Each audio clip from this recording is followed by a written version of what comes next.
2 വർഷം കൊണ്ട് ഈ സാധനം 48,000 ഓടിച്ചു. ഞാൻ ഇതുവരെ ചെയ്തതിൽ വെച്ചിട്ടുള്ള മോസ്റ്റ് എക്സ്പെൻസീവ് സർവീസാണ് ഈ പ്രാവശ്യത്തെ എന്ന് പറയുന്നത്.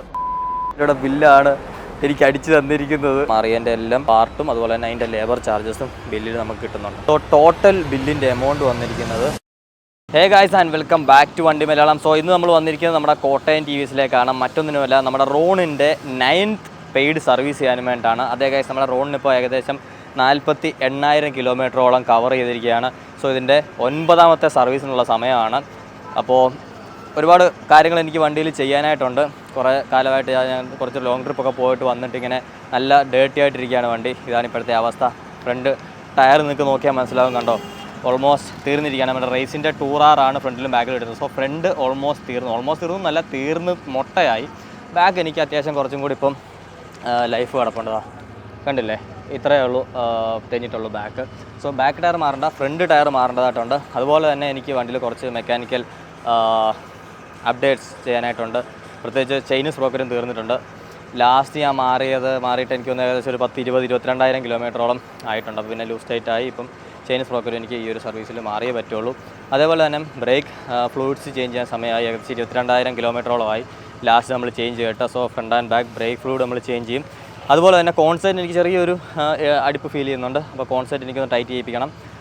പിന്നെ വരുന്നത് നമ്മുടെ ജനറൽ സർവീസാണ്. അപ്പോൾ ഈ ഒരു സർവീസിൽ എനിക്ക് ഏകദേശം എഞ്ചിൻ ഓയിൽ ചേഞ്ച് ആവുന്നുണ്ട്, എയർ ഫിൽറ്റർ ചേഞ്ച് ചെയ്യുന്നുണ്ട്, സ്പാർക്ക് പ്ലഗ് ചേഞ്ച് ചെയ്യുന്നുണ്ട്, പിന്നെ brakes cleaning, lube and wash പോലെയുള്ള ബാക്കി കാര്യങ്ങളാണ് നിൽക്കുന്നത്. ഇതൊഴിച്ച് നിർത്തിക്കഴിഞ്ഞാൽ എനിക്ക് വലിയ കംപ്ലയിൻറ്റോ കാര്യങ്ങളൊന്നും തന്നെ ഇപ്പം വണ്ടിയിലില്ല. ഈ മാറേണ്ട കാര്യങ്ങൾ മാറിക്കഴിഞ്ഞാൽ നമ്മുടെ റോണിൻ വീണ്ടും പടക്കുതിര തന്നെയാവും. സോ അതിനായിട്ടാണ് നമ്മൾ കോട്ടയം TVSലേക്ക് വന്നിരിക്കുന്നത്. നമുക്ക് നോക്കാം. ഗൈസ്, നമ്മുടെ രാജുഭായ് വന്നിട്ടുണ്ട്. വണ്ടിയുടെ വർക്ക് ഷീറ്റ് ഇടുകയാണ്. നമ്മുടെ എന്താ പേര് നമ്മൾ ചെയ്യുന്നത്, ഈ ഒരു ഷീറ്റ് ഇടുന്നതിൻ്റെ പേരെന്തായിരുന്നു? Job card making. അത് തന്നെ, ജോബ് കാർഡ് മേക്ക് ചെയ്തുകൊണ്ടിരിക്കുകയാണ്. സോ നമ്മൾ പറഞ്ഞു കൊടുക്കുന്ന കംപ്ലയിൻറ്റ്സ് എല്ലാം അവർ നോട്ട് ചെയ്യും. അതുപോലെ തന്നെ വണ്ടിക്ക് ജനറലിൽ ചെയ്യുന്ന കാര്യങ്ങളൊക്കെ നോട്ട് ചെയ്തിട്ടാണ് അവർ ജോബ് കാർഡ് ഇടുന്നത്. അപ്പോൾ ഈ നമ്മളിൽ പലരും ഇങ്ങനെ ഒരു സംശയം അല്ല ഒരു ഇതാണ്, നമ്മൾ വണ്ടി സർവീസ് ചെയ്യാൻ വന്നു കഴിഞ്ഞാൽ കസ്റ്റമർ ലോഞ്ചിലിരിക്കണം, നമുക്ക് അവിടെ വണ്ടിയുടെ അടുത്ത് നിൽക്കാനോ അല്ലെ അങ്ങനെയുള്ളൊരു അവസരം വരുന്നില്ല. അത് എന്തുകൊണ്ടാണെന്നുള്ളത് ഇതുകൊണ്ടായിരിക്കും അല്ലേ. കാരണം ജോബ് കാർഡിൽ നമ്മളൊരു വർക്ക് പറഞ്ഞു കഴിഞ്ഞാൽ അത് കമ്പ്യൂട്ടറിൽ എൻ്റർ ആവും. അപ്പോൾ അതിനനുസരിച്ചുള്ള ബില്ലിംഗ് ആയിരിക്കും വരുന്നത്. അപ്പോൾ അതിൻ്റെ ഇടയ്ക്ക് നമുക്ക് മെക്കാനിക്കിൻ്റെ അടുത്ത് പോയിട്ട് അയ്യോ അതുകൂടെ ചെയ്യണം ഇതുകൂടെ ചെയ്യണം എന്ന് പറയാൻ പറ്റില്ല.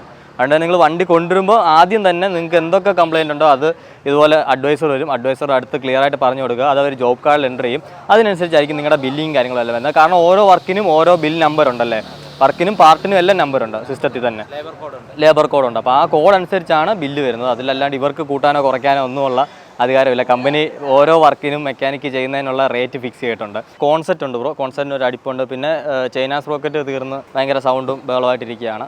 പിന്നെ എനിക്ക് ഇവിടെ നിന്ന് ഒരു ചെറിയ ലീക്ക് ഉണ്ടായിരുന്നു ഈ ബ്രേക്ക് ഫ്ലൂയിഡിൻ്റെ. അപ്പോൾ എന്തായാലും 22,000 കിലോമീറ്റർ ആയെന്ന് തോന്നിയത് മാറിയിട്ട്. അപ്പോൾ അതൊന്ന് ഒന്ന് നോക്കിയിട്ട് അതൊന്ന് സെറ്റ് ചെയ്യണം. വേറെ കംപ്ലയിൻ്റ് ആയിട്ടൊന്നും എനിക്ക് അങ്ങനെ തോന്നിയിട്ടില്ല.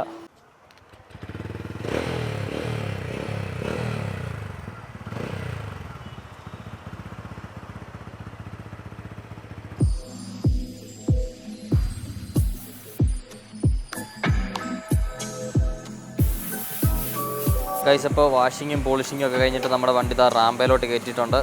വന്ന കണ്ടീഷൻ നിങ്ങൾ കണ്ടതല്ലേ, ഇതാ ഇപ്പോൾ കഴുകി നല്ല കുട്ടപ്പനാക്കി വണ്ടിയെ.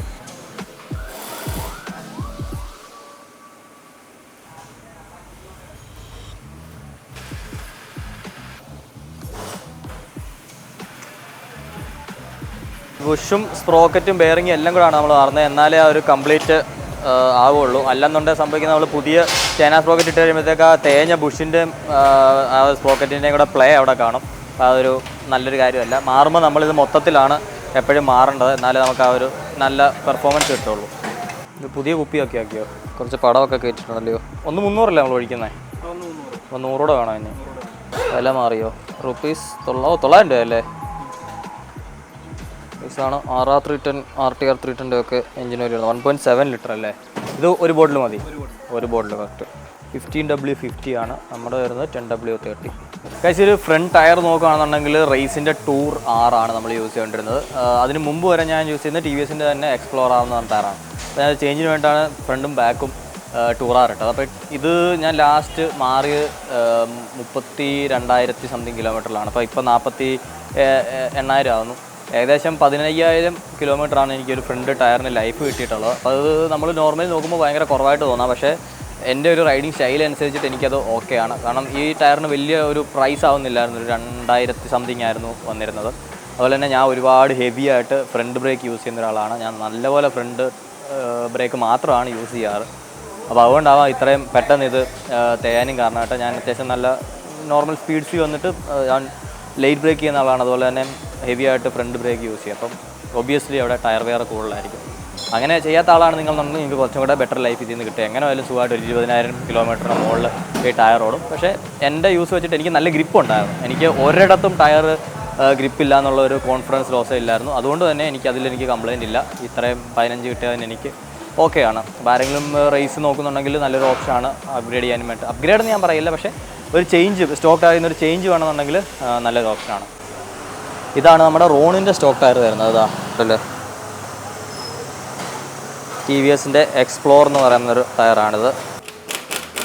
ഇതാണ് പഴയ സ്പോക്കറ്റ്. അപ്പോൾ ഇത്ര സാധനങ്ങളൊന്നും കംപ്ലൈൻറ്റ് ഇല്ലെങ്കിൽ കൂടിയും നമ്മൾ മാറുന്നതാണ് ബെറ്റർ. കാരണം ഇതിൻ്റെ കൂടെ വരുന്ന സപ്പോർട്ടിങ് കമ്പോണൻസ് എല്ലാം തന്നെ പുതിയതാണ്. അപ്പോൾ അതിനോട് ഈ പഴയ വേറുള്ള സാധനം നമ്മൾ ഇട്ട് കഴിഞ്ഞാൽ പുതിയതും കൂടെ പെട്ടെന്ന് വെയർ ഔട്ട് ആകാനും വേണ്ടി ഉള്ള ഒരവസ്ഥ വരും. അതുകൊണ്ടാണ് നമ്മൾ ഇങ്ങനെ ഒരു സെറ്റായിട്ട് പല കാര്യങ്ങളും മാറാനുള്ളൊരു കാരണം എന്ന് പറഞ്ഞാൽ. കാരണം എന്തായാലും വെയർ ആൻഡ് ടയർ എന്ന് പറയുന്നത് മെക്കാനിക്കൽ പാർട്സിന് ഉപയോഗത്തിനനുസരിച്ച് സംഭവിച്ചുകൊണ്ടേയിരിക്കും. അപ്പം അത് നല്ല രീതിക്ക് ബാക്കി മുന്നോട്ട് പ്രവർത്തിക്കണമെന്നുണ്ടെങ്കിൽ നമ്മൾ ഇതുപോലെ ടൈം അനുസരിച്ച് അല്ലെങ്കിൽ അതിൻ്റെ ഉപയോഗം അനുസരിച്ച് അത് മാറിക്കൊണ്ടേയിരിക്കണം. പീരിയോഡിക്കലി അത് മാറിക്കൊണ്ടേയിരിക്കണം. അല്ലെങ്കിൽ വണ്ടി ഓടുകയൊക്കെ ചെയ്യും, പക്ഷേ നമുക്ക് ആ ഒരു ഫ്രഷ് ഫീൽ നഷ്ടപ്പെടും. വണ്ടി ഒത്തിരി ഉപയോഗിച്ച പോലെ അല്ലെങ്കിൽ ആ ഒരു പെർഫോമൻസ് കറക്റ്റായിട്ട് കിട്ടില്ല. അതാണ് അതിൻ്റെ പ്രശ്നം.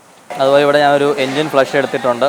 സാധാരണ ഞാൻ ഇതുപോലെയുള്ള മേജർ എൻജിൻ സർവീസിലൊക്കെ തന്നെ എൻജിൻ ഫ്ലഷ് യൂസ് ചെയ്യാറുണ്ട്. 150 രൂപയാണ് ഈ ഒരു 50 ml ഫ്ലഷിൻ്റെ പ്രൈസ് വരുന്നത്. നമ്മൾ ഓയിൽ ചേഞ്ച് ചെയ്യുന്നതിന് മുമ്പ് ഒഴിച്ച് വണ്ടി ഒന്ന് ഒരു 10 മിനിറ്റ് ഐഡിലിട്ടിട്ട് ഓയിൽ ചേഞ്ച് ചെയ്യും. അപ്പം എന്താണ് ഇതിൻ്റെ ഗുണമെന്ന് വെച്ചാൽ എഞ്ചിനിലുള്ള സ്ലഷും കാർബൺ ഡെപ്പോസിറ്റും ഒക്കെ തന്നെ കുറച്ചും കൂടെ ബെറ്ററായിട്ട് എഞ്ചിൻ ഓയിലിൻ്റെ ഒടുങ്ങി പോരും. ഓൾറെഡി എഞ്ചിൻ ഓയിൽ ഇതുപോലെയുള്ള അഡിറ്റീവ്സ് ഉണ്ട്. അത് ലോങ് റണ്ണിൽ എഞ്ചിനെ പ്രൊട്ടക്ട് ചെയ്യാൻ വേണ്ടിയാണ്. പക്ഷേ ആ ഒരു ഓയിൽ മാറുമ്പോഴത്തേക്ക് നമുക്ക് അവിടെ ഇവിടെയൊക്കെ എഞ്ചിൻ പാർട്സിൽ അടിഞ്ഞിരിക്കുന്നത് കുറച്ചും കൂടെ ബെറ്ററായിട്ട് ഇളകി പോരും. അതായത് നമ്മൾ തുണിയൊക്കെ കഴുകുമ്പോൾ കുറച്ച് സോപ്പ് പൊടി അധികം ഇടുന്ന പോലെ ഉള്ളൊരു പരിപാടിയാണ് ഈ എഞ്ചിൻ ഫ്ലഷ് എന്ന് പറയുന്നത്. ഉപയോഗിക്കുന്നതുകൊണ്ട് ദോഷമൊന്നുമില്ല, ഗുണം മാത്രമേ ഉള്ളൂ. എപ്പോഴും ഉപയോഗിക്കണമെന്നില്ല. ഒരു 10,000 12,000 അല്ലെങ്കിൽ 2 സർവീസ് കൂടി ഇരിക്കുമ്പോഴൊക്കെ എടുത്താലും മതി.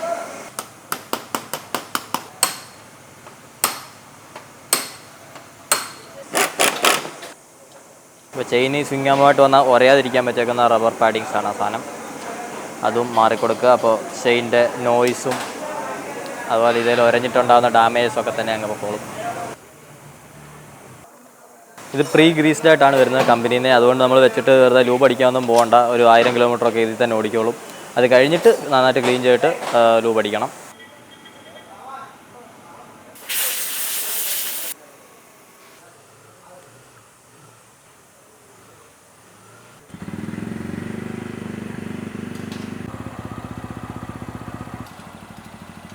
തീരാറായോ? മാറ്റിക്കും. ഞാൻ ഇതുപോലെ അല്ലാണ്ട് പുറത്തുനിന്ന് ടയർ മാറി. അതിൻ്റെ ഡാമേജസാണ് നിങ്ങൾ ഈ കാണുന്നത്. ഇത് കണ്ടില്ലേ, ഇവിടെ ഈ സൈഡിലെല്ലാം പെയിൻറ്റ് പോയി, ഇവിടുത്തെ ഒക്കെ കാര്യമായിട്ട് പെയിൻറ്റ് പോയി. സോ മാക്സിമം നിങ്ങൾ ഇതുപോലെ മെഷീൻ ഉള്ളിടത്തു നിന്നൊക്കെ ടയർ മാറാൻ ശ്രമിക്കുക. അല്ലെന്നുണ്ടെങ്കിൽ ഇതുപോലൊക്കെ റിമ്മിൽ നിന്ന് പെയിൻറ്റും പോവും, ഡാമേജും വരും. അതുപോലെ എൻ്റെ ബാക്ക് ഡിസ്കിനും ഒരു വളവ് വന്നിട്ടുണ്ട്.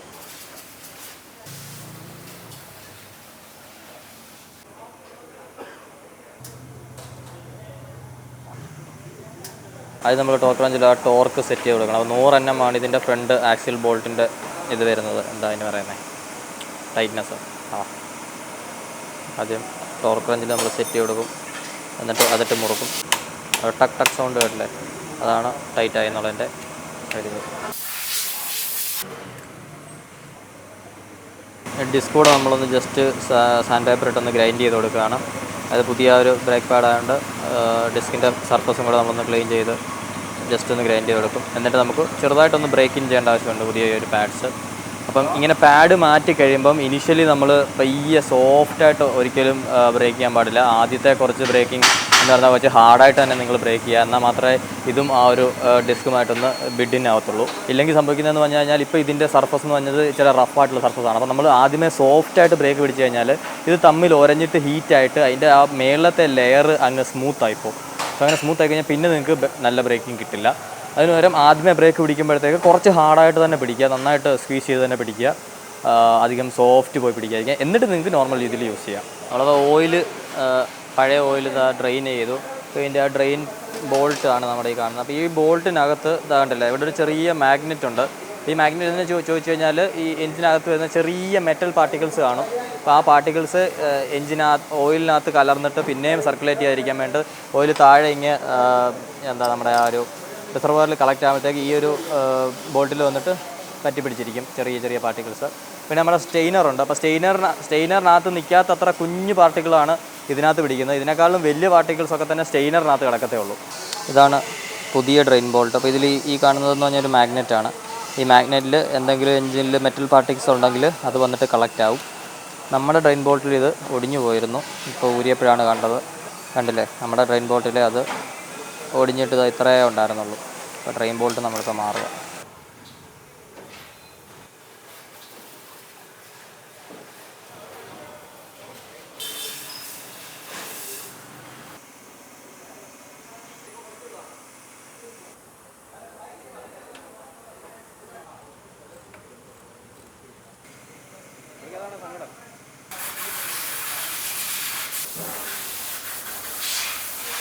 ഇതാണ് ഗൈസ് എയർ ഫിൽറ്ററിൻ്റെ അവസ്ഥ.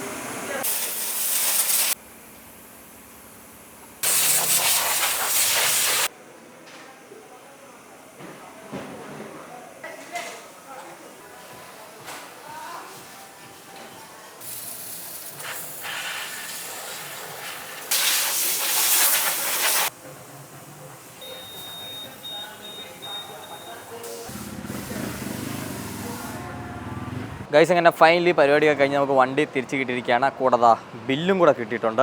ഭയങ്കര സർപ്രൈസിംഗ്ലി ഞാൻ ഇതുവരെ ചെയ്തതിൽ വെച്ചിട്ടുള്ള മോസ്റ്റ് എക്സ്പെൻസീവ് സർവീസാണ് ഈ പ്രാവശ്യത്തെ എന്ന് പറയുന്നത്. അപ്പം എത്ര രൂപ വന്നിരിക്കും എന്നുള്ളത് നിങ്ങൾ ജസ്റ്റ് ഇപ്പോൾ വീഡിയോ പോസ്റ്റ് ചെയ്തിട്ടൊന്ന് ഗസ് ചെയ്യുക. അത് വരാനൊരു കാരണമുണ്ട്. ഞാൻ ഒരിക്കലും കംപ്ലയിൻറ്റ് ചെയ്യല്ല. ഞാൻ ഇതുവരെ മാറിയിട്ടുള്ളതിൽ വെച്ചിട്ട് ഏറ്റവും കൂടുതൽ പാർട്സ് ഒറ്റ സർവീസിൽ മാറുന്നത് ഈ സർവീസിലാണ്. അപ്പം അതിൻ്റേതാണ് ആ ഒരു തുക വരാനായിട്ടുള്ളൊരു കാരണം എന്ന് പറയുന്നത്. കാരണം നമ്മൾ ഫ്രണ്ട് ടയർ മാറി, അതേപോലെ തന്നെ ചെയിൻ ആൻഡ് സ്പ്രോക്കറ്റ് കിറ്റ് മാറി. കിറ്റ് എന്ന് പറയുമ്പോൾ അതിൽ ചെയിനുണ്ട്, ഫ്രണ്ട് ആൻഡ് ബാക്ക് സ്പ്രോക്കറ്റ് ഉണ്ട്, അകത്തെ ബെയറിംഗ് ഉണ്ട്, വീലിൻ്റെ ബുഷുകളുണ്ട്, അതുപോലെ തന്നെ ഫ്രണ്ടിലത്തെ ബ്രേക്ക് പാഡ് നമ്മൾ മാറി. പിന്നീട് കോൺ സെറ്റ് നമ്മൾ അഡ്ജസ്റ്റ് ചെയ്യിപ്പിച്ചു. അതേപോലെ തന്നെ എഞ്ചിൻ ഓയിൽ മാറി, ഓയിൽ ഫിൽറ്റർ മാറി, സ്പാർക്ക് പ്ലഗ് മാറി, അതുപോലെ തന്നെ എയർ ഫിൽറ്റർ മാറി. അങ്ങനെ ഒരുപാട് കാര്യങ്ങൾ ലൈക്ക് ഞാൻ ഇതുവരെ ഈ പാർട്സൊക്കെ തന്നെയും ഒരുമാതിരി എല്ലാം മാറിയിട്ടുണ്ടെങ്കിൽ തന്നെയും എല്ലാം ഞാൻ പല സർവീസുകളിലായിട്ടായിരുന്നു മാറിക്കൊണ്ടിരുന്നത്. അതുകൊണ്ട് അന്നേരം ഒരു വലിയ ഒരു തുക അന്നേരം എനിക്ക് കാണാൻ സാധിച്ചില്ല. പക്ഷേ ഈ ഒരു സർവീസിലേക്ക് വന്നപ്പോഴത്തേക്ക് ഇത്രയും കാര്യങ്ങൾ ഞാൻ ഒറ്റയടിക്ക് അങ്ങ് മാറുകയാണ് ചെയ്തത്. ബില്ലിലും അഫക്റ്റ് ചെയ്തിട്ടുണ്ട്. അപ്പോൾ ഞാനധികം സസ്പെൻസ് ഇട്ട് നിങ്ങളെ വെറുപ്പിക്കുന്നില്ല. ഞാൻ ബില്ല് എത്ര എന്ന് പറയാം. അതിന് ഇത്രയും കാര്യങ്ങളാണ് മാറിയത്. മാറിയതിൻ്റെ എല്ലാം പാർട്ടും അതുപോലെ തന്നെ അതിൻ്റെ ലേബർ ചാർജസും ബില്ലിൽ നമുക്ക് കിട്ടുന്നുണ്ട്. സോ ടോട്ടൽ ബില്ലിൻ്റെ എമൗണ്ട് വന്നിരിക്കുന്നത് എത്ര രൂപ ഈ അടിച്ചു വെച്ചേക്കുന്നത് ഇത് ഉണ്ടോ ഗൈസ്? 10,364 രൂപയുടെ ബില്ലാണ് എനിക്ക് അടിച്ചു തന്നിരിക്കുന്നത്. Explain this. ഓക്കെ ഗൈസ്, അപ്പോൾ അതാണ് സർവീസിൻ്റെ കാര്യം. അപ്പോൾ ഇത് കാണുമ്പോൾ നിങ്ങൾക്കും തോന്നിയേക്കാം ഇത്രയൊക്കെ സർവീസ് കോസ്റ്റ് ഉണ്ടോ ഈ വണ്ടിക്ക് എന്നുള്ളത്. അത് ആക്ച്വലി ഞാൻ ആദ്യം പറഞ്ഞ പോലെ ഒറ്റയടിക്ക് ഞാൻ ഈ കാര്യങ്ങളെല്ലാം കൂടെ മാറിക്കൊണ്ട് വന്ന ഒരു തുകയാണ്. ഞാനും പ്രതീക്ഷിച്ചില്ല കേട്ടോ ഇത്രയും വരും എന്നുള്ളത്. ഞാൻ സാധാരണ എനിക്ക് മാക്സിമം പോട്ടുള്ളത് 2,500 വരെയൊക്കെയാണ്. അപ്പോൾ അതിൽ ഞാൻ ഇത്രയൊന്നും സാധനങ്ങൾ മാറില്ല. കൂടിപ്പോയ ഒരു മേജർ സർവീസിൻ്റെ കൂടെ ഞാൻ 2 ബ്രേക്ക് പാഡ് മാറും, അല്ലെന്നുണ്ടെങ്കിൽ ഒരു പ്രാവശ്യം ഞാൻ ഈ പറഞ്ഞ പോലെ ചൈനീസ് റോക്കറ്റ് മാറും. അത് കുറച്ച് തുകയായിട്ടുണ്ടായിരുന്നു. അതല്ലാണ്ട് ഈ സംഭവങ്ങളെല്ലാം കൂടെ ഞാൻ ഒറ്റയടിക്ക് ആദ്യമായിട്ടാണ് മാറുന്നത്. അതിൻ്റെയാണ് ഇത്രയും തുകയും കയറി വന്നേക്കുന്നത്. ലേബർ മൊത്തം 2,324 രൂപയാണ് ലേബർ മൊത്തം വന്നേക്കുന്നത്. 2,324 രൂപ. ഓക്കെ. ബാക്കി 838 രൂപയാണ് മൊത്തം സ്പെയർ വന്നേക്കുന്നത്. ഓക്കെ. 2,036 രൂപ ലേബർ മാത്രം വന്നേക്കുന്നത്. 838 രൂപ മൊത്തം സ്പെയർ വന്നേക്കുന്നതാണ്. അപ്പം ടയറും ഇതും എല്ലാം വന്നു നോക്കുന്നതുകൊണ്ടാണ് അത്ര റേറ്റ് എന്നുള്ളത് കൂടിയേക്കുന്നത്. അല്ലാതെ വേറെ അഡീഷണലായിട്ട് ചാർജുള്ള കാര്യങ്ങളൊന്നും അഡീഷണൽ ആയിട്ട് ചാർജസ് ഒന്നുമില്ല. കാരണം വാഷിങ്, പോളിഷിങ്, ലൂബിങ് അതൊക്കെ കൺസ്യൂമേഴ്സിൽ വരുന്നതാണ്. വേണമെന്നുണ്ടെങ്കിൽ നിങ്ങൾക്ക് അത് ഒഴിവാക്കാം അല്ലേ? അത് വേണ്ടെന്ന് പറഞ്ഞു കഴിഞ്ഞാൽ അത് കട്ടാവല്ലോ. അതെ, അത് പക്ഷേ കൂടിപ്പോൾ 300 രൂപ മാത്രമേ ഇതിന് കട്ടാവുന്നുള്ളൂ. ടയറും ചേഞ്ച് പോക്കറ്റും സർവീസ് വർക്കും ഇതെല്ലാം ഒന്നിച്ച് വന്നതുകൊണ്ട് ഇത്ര എമൗണ്ട് ആയിട്ട് നിങ്ങൾക്ക് തോന്നുന്നതാണ്. നമ്മൾ കൂടുതൽ വർക്കുകൾ ചെയ്യാതിരുന്നത് നമ്മൾ ഒന്നിച്ച് പണി ചെയ്യുമ്പോൾ നമുക്കൊരു വലിയ അതാ സത്യം. ഞാൻ 2 വർഷം കൊണ്ട് ഈ സാധനം 48,000 ഓടിച്ചു. അപ്പം ഇതിൽ ഞാൻ ഒരുപാട് ലോങ് പോകാനൊക്കെ ആഗ്രഹിക്കുന്നതാണ്, പോകുന്നതാണ്. അപ്പോൾ പോകുന്ന വഴിക്ക് ഞാൻ പണി കിട്ടി അവിടുന്ന് വലിച്ചു കെട്ടി ഇവിടെ കൊണ്ടിട്ട് മാറുന്നതിൻ്റെ മെനക്കേടിനേക്കാൾ നല്ലത് ഇപ്പം ഇത്രയും ചെയ്യുന്നതാണ്. പിന്നെ എനിക്ക് ഇത്രയും കിലോമീറ്റർ ഓടിയിട്ടാണ് ഇത്രയും വലിയൊരു തുക ഇറങ്ങിയേക്കുന്നത്. അപ്പോൾ അതെനിക്ക് വലിയൊരു ചിലവായിട്ട് തോന്നുന്നില്ല. 2 വർഷം 50,000 കിലോമീറ്ററിനുള്ളിൽ ഇപ്പോൾ ഞാൻ കൂടി പോയി എത്ര 9 സർവീസ്, അതിൽ 3 ഫ്രീ. ബാക്കിയൊക്കെ വെച്ച് കമ്പയർ ചെയ്യുമ്പം എല്ലാം എനിക്കൊരു 3000 രൂപയ്ക്കുള്ളിൽ വന്നിട്ടുള്ളൂ. 2500 മാക്സിമം നോർമൽ സർവീസ് ഞാൻ ചെയ്തിട്ടുള്ളതൊക്കെ 1800 2000-നുള്ളിലേ വന്നിട്ടുള്ളൂ. അപ്പോൾ അത്രയൊക്കെയാണ് ഗൈസ് സർവീസ് വീഡിയോ എന്ന് പറയുന്നത്. ഒരുപാട് പേര് കമൻറ്റ് ചോദിച്ചിരുന്നു ബ്രോ ഇപ്പോൾ സർവീസ് വീഡിയോസ് ഒന്നും ഇല്ലല്ലോ, എന്താ ഇടാത്ത, അതുപോലെ വണ്ടിയെ പറ്റിയിട്ടുള്ള അപ്ഡേറ്സ് ഒന്നും ഇപ്പോൾ വരുന്നില്ലല്ലോ എന്നുള്ള കാര്യങ്ങൾ. അപ്പം 9ാമത്തെ സർവീസാണ്. 50,000 കിലോമീറ്ററോളം വണ്ടിയായി. അടുത്തത് 54,000 കിലോമീറ്ററിലാണ് അടുത്ത സർവീസ് വരാൻ പോകുന്നത്. 6,000 കിലോമീറ്റർ, 5,500 മുതൽ 6,000 കിലോമീറ്റർ. അപ്പോൾ നമുക്ക് നോക്കാം എങ്ങനെയാണ് ഇനി വണ്ടി പെർഫോം ചെയ്യുന്നുള്ളത്. അപ്പോൾ ഉടനെ തന്നെ ഇതിൻ്റെ ഒരു യൂസർ റിവ്യൂ ഞാൻ പോസ്റ്റ് ചെയ്യുന്നതായിരിക്കും. യൂസർ റിവ്യൂവിനുള്ള ടൈമായി guys, it's time for A user review. അപ്പം കമൻറ്റ് ചെയ്യുക ഗൈസ്, നിങ്ങൾ ഇതുപോലെ സിമിലർ ആയിട്ടുള്ള ചേഞ്ചസ് ഒക്കെ നടത്തിയിട്ട് നിങ്ങളുടെ സർവീസ് കോസ്റ്റ് എത്രയാണ് വന്നത് എന്നുള്ളതൊക്കെ. അപ്പോൾ എന്തായാലും രാവിലെ വന്നതാണ്, പണിയൊക്കെ കഴിഞ്ഞ് വണ്ടി കിട്ടിയത് ഇപ്പോഴാണ്. അപ്പം അടുത്തൊരു വീഡിയോയിൽ മറ്റൊരു വാനുമായിട്ട് കാണുന്നുണ്ടായി. It's me Jins.